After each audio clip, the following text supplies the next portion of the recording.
Hello friends, welcome to अपना prime. पिछले episode के अंत में देखा था चैंगली को एहसास होता है कि विलेज के अंदर डिसिप्लिन होना बहुत जरूरी है। तो इसके लिए जरूरी है बहुत सारे रूल्स, रेगुलेशन और इसके अलावा पनिशमेंट डिसाइड करना। और ये करना बहुत जरूरी भी है क्योंकि चैंगली ने सबसे कहा था कि किसी को भी अपनी असली पहचान नहीं बतानी है और बेकार में किसी से फट करने की कोशिश नहीं करनी। लेकिन ये दोनों ही चीजें पिछले एपिसोड के अंदर हो चुकी है, इसलिए बहुत जरूरी है कि यहाँ पर थोड़ा डिसिप्लिन आए। लेकिन जो गलतियां पहले हो चुकी है उनको अब ठीक नहीं किया जा सकता और अब उसी का रिफ्लेक्शन यहाँ पर दिखाई देने वाला है। हम एक किले का सीन देखते हैं जहाँ मग्गू में बैठा हुआ है। उससे एक बंदा कहने लगता है, आपने जिसका जिक्र किया था अली बाबा और 40 चोर, वो असल में एग्जिस्ट करते हैं लेकिन ये इनका नकली नाम है। ये लोग इस टाइम पर उस स्नेक आइलैंड के ऊपर है, उन्होंने उसको पूरी तरह से कब्जा कर लिया है और वहां पर सेफली रह भी रहे हैं। इस बात से मग्गू भी थोड़ा परेशान हो चुका है। वो कहने लगता है, और हमारे स्नेक्स का क्या हुआ जो कि हमने वहां पर छोड़े थे, क्या वो सबके सब वहां से भाग चुके हैं? इस पर बंदा बोलता है, हाँ बिल्कुल, आपने बिल्कुल ठीक कहा, वो सबके सब वहां से भाग चुके हैं। हमने उस आइलैंड को अच्छी तरह निरीक्षण किया है और पता चला है वहां पर किसी भी तरह की फाइट नहीं हुई है। यानी इसका मतलब स्नेक्स वहां से भाग गए और इसके अलावा स्नेक किंग भी वहां पर नहीं है। मतलब स्नेक किंग अपने साथ में सभी स्नेक्स को लेकर वहां से भाग चुका है। अभी फिलहाल तो ऐसा ही लगता है। इसके अलावा हाल ही में एक और घटना उनकी तरफ से हुई है। उनके ग्रुप के दो बंदे हमारे ग्रुप के ऊपर अटैक कर चुके हैं। उन्होंने यंगजो को किडनैप कर लिया है और वो जो दो बंदे थे वो काफी ताकतवर थे।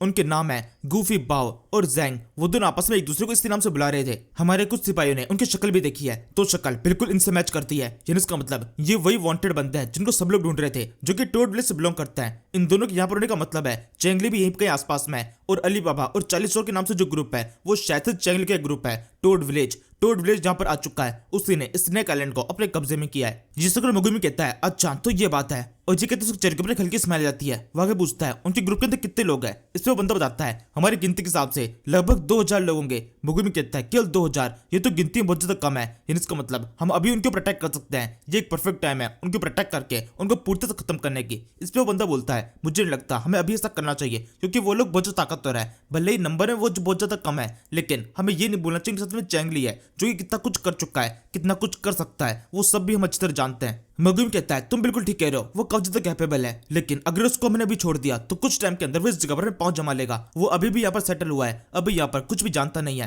तो इसका मतलब इससे पहले कि वो अपने पूरे पावर को सेटल करे हम उसको प्रोटेक्ट करके उसको यहाँ से उखाड़ के बाहर फेंक देंगे। इस पर दूसरा बंदा बोलता है, तो फिर क्या हमें कम से कम एक बार रिंग ट्रैप से बात कर लेनी चाहिए? वो लोग भी उसके साथ लड़ाई करना चाहते हैं, वो जोर से हमारी मदद करेंगे। इसमें मग्गू बोलता है, नहीं, हम बिल्कुल भी टाइम वेस्ट करने वाले नहीं है, हम सीधे डायरेक्टली उनको प्रोटेक्ट करने वाले हैं। अगर हमें रिंग ट्रैप से मदद मांगी तो काफी लंबे टाइम तक वेट करना पड़ेगा। वो किसी और तरीके से उंगली करने की कोशिश करेंगे और थोड़ा बहुत क्रेडिट अपने लिए भी ले जाएंगे। जो क्रेडिट मैं बिल्कुल भी शेयर नहीं करना चाहता हूं। उसको मारने के बाद जो कुछ भी उसके ऊपर इनाम है वो सारा इनाम मेरा होना चाहिए। इनाम से बढ़कर मुझे चैंगली मारने की रेस्पेक्ट चाहिए जो कि उसको मारने से मिलेगी, और वो भी केवल तब जब मैं खुद उसको मारूंगा या फिर मेरे खुद के लोग उसको मारेंगे, कोई और नहीं। जाओ जाकर हमारी पूरी सेना को तैयार करो। सभी 18 लेफ्टिनेंट को कह दो कि वो अपनी पूरी सेना को तैयार करे और पूरी ताकत से स्नेक आइलैंड को प्रोटेक्ट करे। मैं चाहता हूँ स्नेक आइलैंड को जल्दी से जल्दी पूरी तरह हमारे कब्जे में कर लिया जाए, चैंगली को खत्म कर लिया जाए, उसको घेर कर बहुत बुरी मौत मारा जाए। और इसके अलावा उनसे भी ये भी कह देना कि 10 दिन के अंदर उनको अपनी तैयारी कंप्लीट करनी पड़ेगी। मैं चाहता हूं 10 दिन के अंदर ये अटैक शुरू हो जाए। साथ में ये भी बताना कि जो भी ग्रुप चैंगली को खत्म कर देगा उस ग्रुप के ऊपर जितना भी टैक्स है वो सारा टैक्स अगले 1.5 साल के लिए माफ कर दिया जाएगा। साथ में कब से रिवॉर्ड दिए जाएंगे वो अलग से। जी सुकर बंदा भी खुश जाता है। वो मन में सोचने लगता है ये तो बहुत आसान काम है, उनके ग्रुप के अंदर केवल 2000 लोग हैं, आसानी से खत्म कर सकते हैं। इससे मग्गू भी सोच रहा होता है, अब चैंगली तुम खत्म होने वाले हो, तुम्हें खत्म करने के बाद में तुम्हारे ऊपर जो रिवॉर्ड है वो रिवॉर्ड मेरा होगा और इसके अलावा अपनी रेस्पेक्ट भी मैं काफी ज्यादा बढ़ा लूंगा।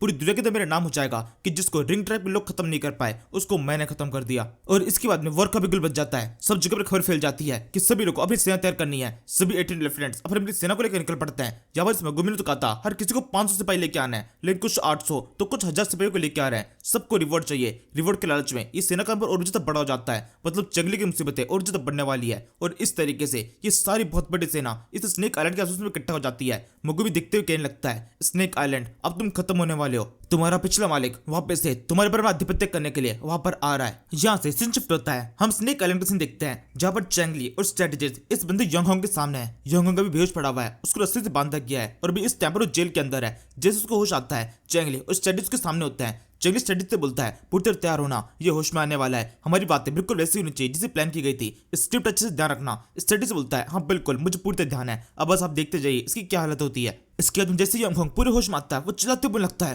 तुम लोग कौन हो? मुझे यहाँ पर किसने बांधा है? मुझे जल्दी हंस जाने दो। अगर मग्गूमी के बारे में पता चल गया तो तुम सभी को खत्म कर देगा। वो बहुत ज्यादा खतरनाक है, उससे खतरनाक कुछ भी नहीं है। इसमें चैंगली बोलता है, क्या सच में उससे खतरनाक कुछ भी नहीं है? स्टडीज बोलता है लेकिन मैं तो ऐसे बहुत सारे लोगों को जानता हूँ जो कि उससे भी बहुत ज्यादा खतरनाक है, शायद से तुमने एक बंदे का नाम नहीं सुना। योंगोंग कहता है किसकी, तुम किसकी बात कर रहे हो? यहाँ पर ऐसा कोई भी नहीं है जो कि मगुमी से ज्यादा खतरनाक हो। इस पर स्टडीज बोलता है ये तुम मेरे साथ वाले बंदे को देख रहे हो, ये है चैंगली, टोड विलेज का लीडर, इसका नाम तो सब लोग जानते हैं। तो भी चंगली बोलता है और तुम मेरे साथ जिस बंदे को देख रहे हो इसका नाम है स्ट्रेटेजिस्ट, लोग इसको सेंगजी के नाम से भी जानते हैं। इसके बाद में योंगकोंग थोड़ा डरना शुरू कर देता है। चेंगले बोलता है हाँ हम वही हैं, स्पेशल माउंटेन बैंडिट्स जिनसे कोई भी फाइट के अंदर जीत नहीं पाया, जिसने रिंग ट्राइब को भी फाइट में हरा दिया था, जिसको आज तक कोई भी फाइट में नहीं हरा पाया है। स्टडीज बोलता है हाँ उसकी सारी स्टडीज मैंने बनाई थी, मेरे सामने कोई भी फाइट में नहीं टिक सकता है, चाहे कितनी बड़ी सेना हो। अगर मैं वहां पर हूं तो मैं उस पूरी सेना को खत्म कर सकता हूं, मेरे को किसी चीज की जरूरत नहीं पड़ती, खुद से फाइट करने की जरूरत नहीं पड़ती, मैं बस फाइट को देखता हूं और फाइट खत्म हो जाती है। योंगकोंग बोलता है क्या सच में तुम चेंगली हो और तुम सेंगजी हो,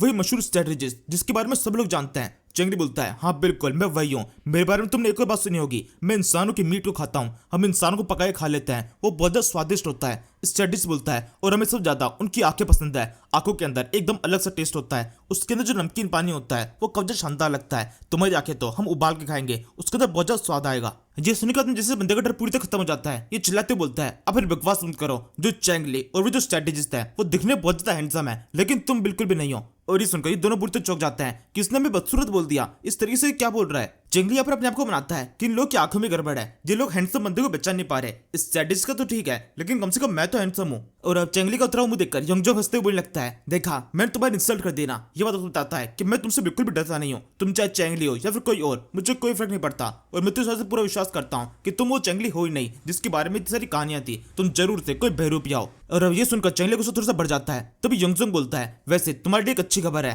मैं मगुमी की तरफ बिल्कुल वफादार नहीं हूँ, मुझे बिल्कुल फर्क नहीं पड़ता कि उसकी गद्दी के ऊपर कौन बैठता है, उसको कौन जान से मार देता है, जब उस में क्या होता है, मैं बस किसी भी तरीके से उसका विनाश देखना चाहता हूँ। अगर किसी तरीके से तुम उसको खत्म कर सकते हो तो मैं तुम्हारी मदद करने के लिए तैयार हूँ, मैं तो खुद उससे बहुत ज्यादा चिढ़ता हूँ। चेंगली कहता है क्या सच में? इस टाइम पर स्टडीज चेंगली तो देख रहा होता है जैसे मन में सोच रहा हो इतनी सारी बकवास करने की जरूरत ही नहीं थी, ये तो सीधे सीधे हमारी बात को मान रहा है, अगर हम सीधा किससे पूछ लेते कि तुम्हें क्या चाहिए ये तो वैसे ही बता देता, खुद भरा बैठा है। इस पे चेंगली भी उसकी तरफ देख रहा है जिसको जवाब दे रहा हो कि मुझे क्या पता था ये ऐसा इंसान है, मुझे लगा था थोड़ा सा वफादार होगा लेकिन ये तो बहुत ज्यादा घटिया है, फिर भी हमारे लिए तो बढ़िया ही है, हमें इन्फॉर्मेशन लाके दे रहा है। तभी बंदा बताने लगता है बताओ तुम्हें क्या क्या इन्फॉर्मेशन चाहिए, मैं तुम्हें उसके बारे में कुछ बता देता हूँ। सबसे पहले मैं तुम्हें बताता हूँ उसकी कितनी बीवियां हैं और तुम्हें हर एक बीवी के लोकेशन पर बताता हूँ कि वो बीवी उनको कहाँ से मिली थी, उनमें से 2-3 बीवियां तो ऐसी है जो कि अलग अलग जगहों पर बहुत सारे लोगों की बीवी बन चुकी है। इसमें चेंगली बोलता है बकवास बंद करो, हमें इस सबके अंदर बिल्कुल भी इंटरेस्ट नहीं है। स्टडीज बोलता है नहीं नहीं मुझे इंटरेस्ट है, तुम बताओ पूरा एक्सप्लेन करो। तभी चेंगली चुप करता बोलता है नहीं ये सब बकवास बातें नहीं होगी, सीधे मेन पॉइंट पे आता है, मुझे बताओ उसकी सेना के अंदर कितने लोग हैं,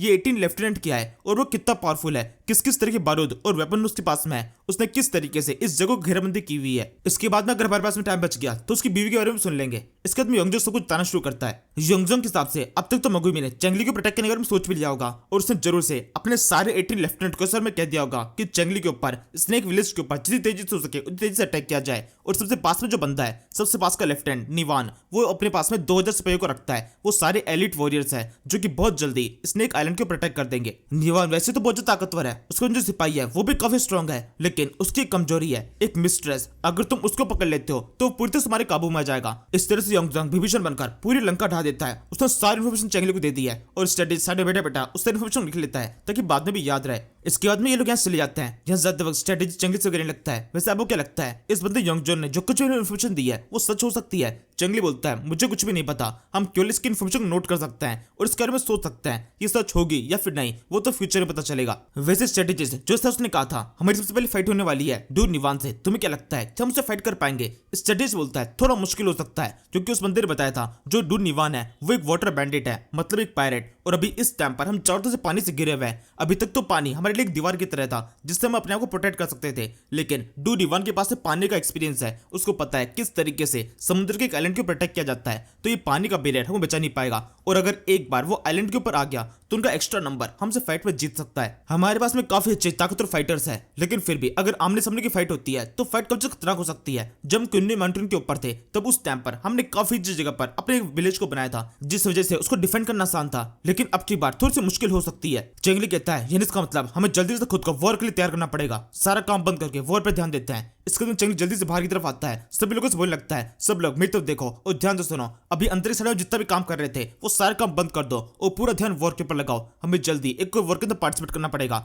एक और बहुत बड़ी लड़ाई हमारी तरफ आगे बढ़ रही है, तो जल्दी से स्पाइक्स के ऊपर काम करो और इसके अलावा जो हमारा डिफेंस मैकेनिज्म है उसको भी एक्टिवेट कर दो। इसके बाद चंगली की बातों को माना जाता है। पानी के अंदर स्पाइक्स लगा दिए गए ताकि कहीं से भी कोई भी शिप आने की कोशिश करेगी तो सीधे इन स्पाइक्स से टकरा जाएगी और शिप के अंदर छेद हो जाएगा, तो बीच के अंदर डूब सकती है। और इसके अलावा भी और भी कब तक नुकसान हो सकता है। बाकी सभी लोग इसी का इंतजार करने लगते हैं कि कब फाइट शुरू हो, कब सामने की तरफ सेना उनकी तरफ आती दिखाई देगी। और इसी तरीके से इंतजार करते हुए कुछ दिन बीत जाते हैं और फिर इस इंतजार के बाद में फाइनली अब फाइट शुरू हो चुकी है। कब सारे शिप उस तरफ आते दिखाई देते हैं। जैसे पहले बंदा उसको देखता है, चिल्लाते बोलने लगता है, देखो वहां पर कब सारे शिप हमारी तरफ आ रहे हैं, मतलब फाइट शुरू हो चुकी है। इसके बाद वॉर बिल्कुल बजा दिया जाता है और अब इसी के साथ में इस सीरीज का एपिसोड यहीं पे खत्म होता है। Thank you for watching. तू मेरा बेटी तू है, अपनी बेटी तू है, समंदर सी दुनिया भावना में बह गया मैं।